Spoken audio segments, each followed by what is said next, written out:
Hello everyone. Welcome to the lecture number 2. We are going to discuss about the different kinds of soil. तो जैसे कि आप screen पे देख रहे हैं, first one is organic soil.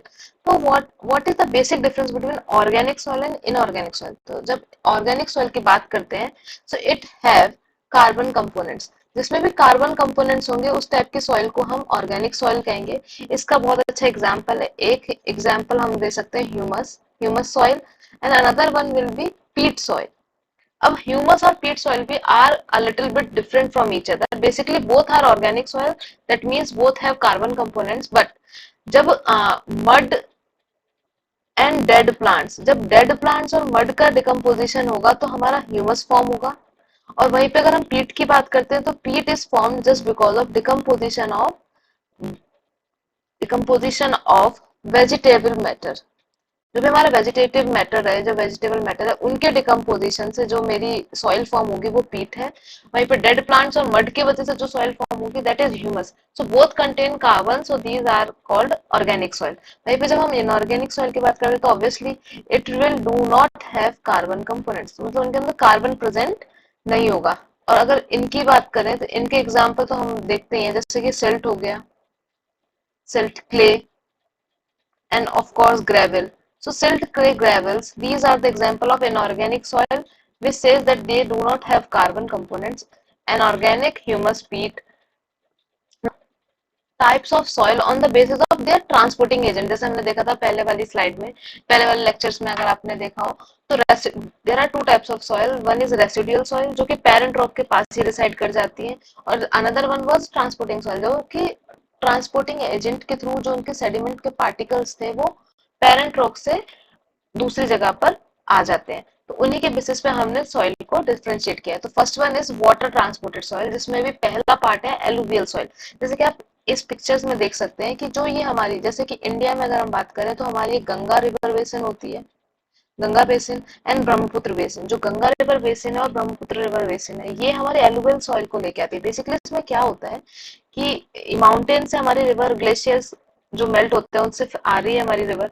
तो जब वो माउंटेन से आ रही होती है तो it is very sloppy area, तो वेलोसिटी बहुत ज्यादा होती है. जब वेलोसिटी ज्यादा है तो वो पूरे रॉक्स में से बहुत ज्यादा वेलोसिटी से आ रही होती है तो उसके सेडिमेंट्स को अपने साथ लेके आती है. पर जब वो प्लेन एरिया में एंटर करती है तो वेलोसिटी की जो मतलब इस रिवर की हमारी वेलोसिटी है वो डिक्रीज कर जाती है. और जैसे जैसे वेलोसिटी डिक्रीज होती है ऑब्वियसली जो अपने संग वो सेडिमेंट्स लेके चल रही थी उनको अपने साइड में डिपॉजिट कर देती है. तो जो ये वाली जो सॉइल होती है जो इनके रिवर बेसिन पे, रिवर बैंक पे जो हमारे डिपॉजिट होती है, इस तरीके की सॉइल को हम रिवर बैंक पे जो डिपॉजिट होती है. और रनिंग वाटर, इसका ट्रांसपोर्टिंग एजेंट कौन है? Running water. तो पूछते हैं, मैचिंग में बहुत ही इंपॉर्टेंट क्वेश्चन आता है कि एलुवियल डिपॉजिट सॉइल का ट्रांसपोर्टिंग एजेंट कौन है? तो रनिंग वाटर, जो माउंटेन से हमारे आ रहा होता है. तो running water is the agent. और अपने साइड में अपने रिवर बैंक पर ये जो सेडिमेंट्स को डिपॉजिट करती है यही एलुवियल सॉइल है. ये बहुत मोस्ट फर्टाइल सॉइल है. Mostly India 40% of area is covered with alluvial deposit soil. वहीं पर अगर हम वाटर ट्रांसपोर्टेड सॉइल की बात करते हैं, जो दूसरी सॉइल है वो है lacustrine soil. As the name says it is related to, basically it is related to our lakes. जो भी हमारे सॉइल के पार्टिकल्स हैं वो जब लेक्स के किनारे या लेक्स के अंदर, जो उनका लेक का जो बेसिन है, जब रनिंग जो हमारी रिवर है, जब रिवर हमारी फ्लो होते हुए लेक में एंटर करती है. अब lake can be also of two types. One natural, एक तो नेचुरल लेक हो सकती है और एक हमारी लेक हो सकती है जो आर्टिफिशियल होती है.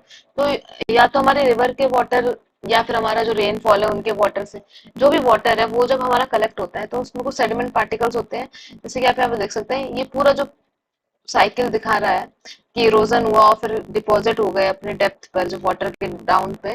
तो ऑलमोस्ट 3.5 मिलियन ईयर्स लगा था. It's a very long time period. तो जो लेक से रिलेटेड जो सॉइल होती है वो लैक्रोस्ट्राइन सॉइल होती है.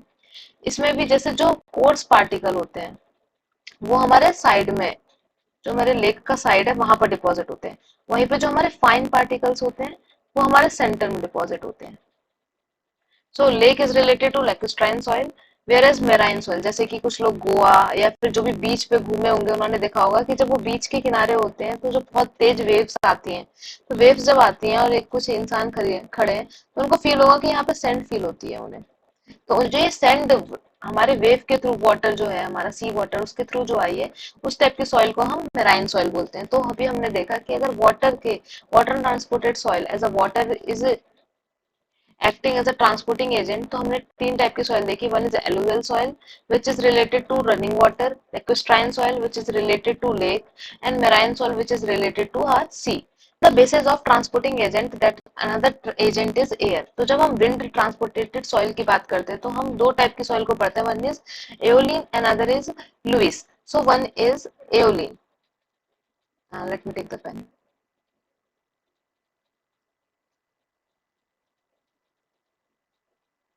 Aeolian, and another one is Lewis loess. So ये जो है इसको डिपॉजिट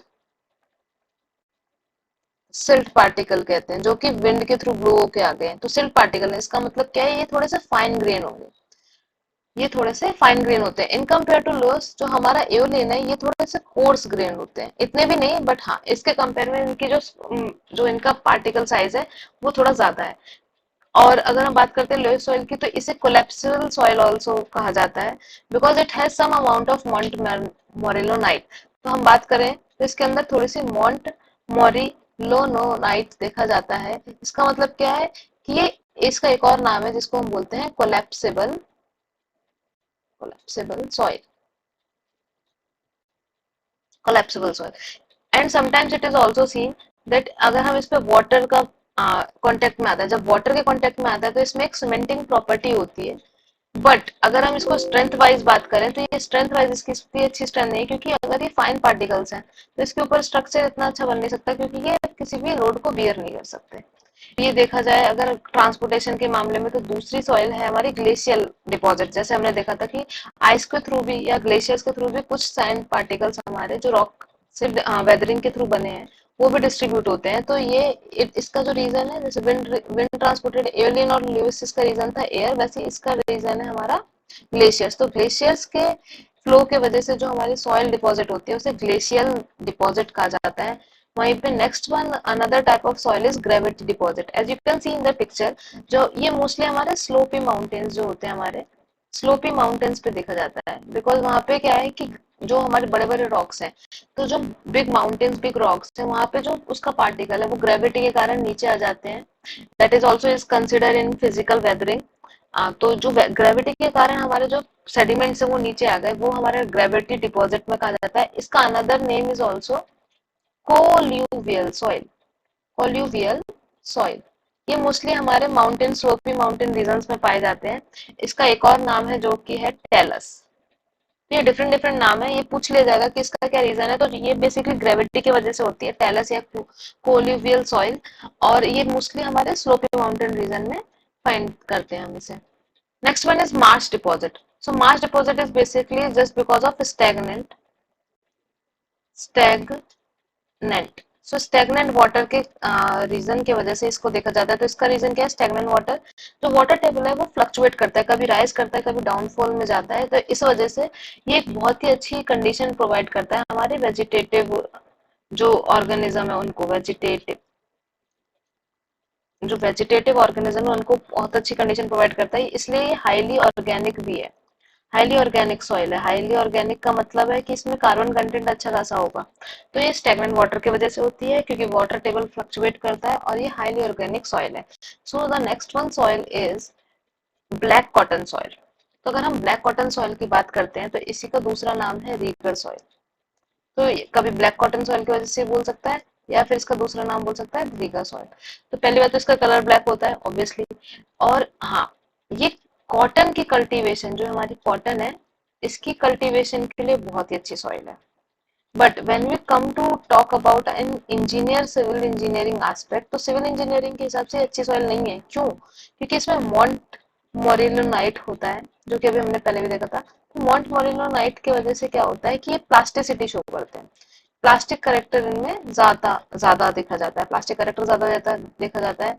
क्ले का अमाउंट ज्यादा होता है, ऑलमोस्ट 50% क्ले होती है। तो अब इसकी वजह से क्या होता है, हाईली हाई स्वेलिंग, इसमें तो स्वेलिंग बहुत ज्यादा देखी जाएगी और श्रिंकेज भी बहुत ज्यादा देखी जाएगी। हाई स्वेलिंग हाई श्रिंकेज है, किसमें, ये हम अभी ब्लैक कॉटन सॉइल की बात कर रहे हैं, तो इसको रीगर सॉइल भी कहा जाता है। कल्टीवेशन के लिए बहुत अच्छा है, बट सिविल इंजीनियरिंग एस्पेक्ट से ये अच्छा नहीं है, क्योंकि इसमें क्ले की परसेंटेज ज्यादा होती है, तो हाई स्वेलिंग हाई श्रिंकेज देखी जाती है। बेसिकली जब पानी बहुत ज्यादा आ जाता है, मतलब अगर वेट कंडीशन है तो उसमें स्वेलिंग देखी जाती है। वहीं पे अगर वेट कंडीशन नहीं है, मतलब ड्राई है, तो उसमें क्रैक्स फाइंड करे जाए, क्रैक्स देखे जाते हैं। तो ये उतनी अच्छी नहीं है हमारी कंस्ट्रक्शन पर्पज से। द नेक्स्ट वन, दूसरे कलर से दिखा देते हैं हम लेटराइट सॉइल को, वरना कंफ्यूजन हो जाएगा। Let's take green. So now next one is laterite soil. So laterite soil is basically seen just because of oxidizing. तो इसमें क्या है, केमिकल वेदरिंग हुई, जो हमने पढ़ा था केमिकल वेदरिंग, अगर ऑक्सीजन की वजह से कोई केमिकल वेदरिंग होती है तो उसे बोलते हैं ऑक्सीडेशन। सो ऑक्सीडाइजिंग हो जाता है। तो ये सॉइल रिच है, रिच इन आयरन, आयरन में बहुत रिच है, इस वजह से इसमें देखिए रेड कलर भी देखने को मिल रहा है। तो आयरन में एक तो ये रिच होती है। तो बेसिकली अब हम डिस्क्राइब करने जा रहे हैं, जैसे कि हम ग्लेशियर, अगर हम इंडिया की बात करते हैं, यहाँ पे हम कौन सी सॉइल देख सकते हैं, यहाँ पे ग्लेशियर्स होते हैं।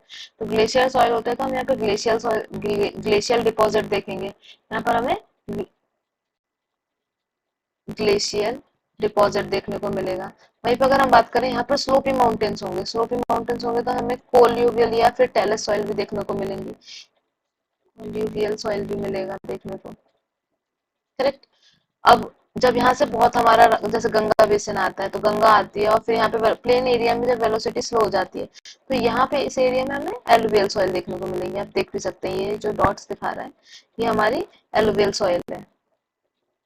ये जो रीजन है मेरा, ये सब पंजाब, ये वाला सॉइल एरिया जो है, ये मेरा एलुवियल सॉइल को दिखाता है। वहीं पे ये जो एरिया है, जिसको हम राजस्थान और गुजरात वाला एरिया बोलते हैं, यहाँ पे हमें हमारी विंड ट्रांसपोर्टेड, जो विंड ट्रांसपोर्टेड सॉइल थी, जो कि थी एओलियन एंड लुइस, ये सॉइल हमें देखने को मिलेंगी। अब इनकी क्या प्रॉपर्टी थी कि एक तो ये सिल्ट डिपॉजिट जो है वो बहुत ही ज्यादा लूज से होते हैं, इनकी इतनी अच्छी प्रॉपर्टी नहीं होती है। और लुइस में तो एक और चीज हमने देखी थी कि वाटर के कॉन्टेक्ट में आते हैं, तो ये थोड़ी सी सीमेंटिंग प्रॉपर्टी शो करते हैं। और अगर हम यहाँ पे बात करें तो आप देख सकते हैं महाराष्ट्र के साइड पर हमें ब्लैक सॉइल देखने को मिलती है। ये जो रीजन है मेरा, ये ब्लैक सॉइल देखने को मिलेगी यहाँ पर। यहीं पे ये वाली जो सॉइल हमें शो कर रहा है, दूसरे रेड कलर से शो करते हैं, तो ये वाली जो सॉइल है मेरी, ये लेटराइट सॉइल है। It is just because of oxidising contact में आने की वजह से ये जो सॉइल देखी जाती है।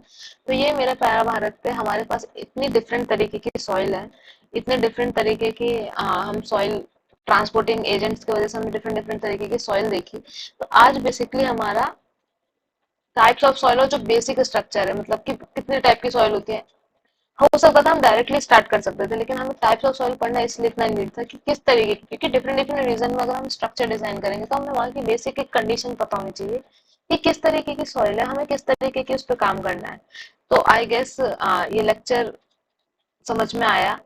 I thanks for watching.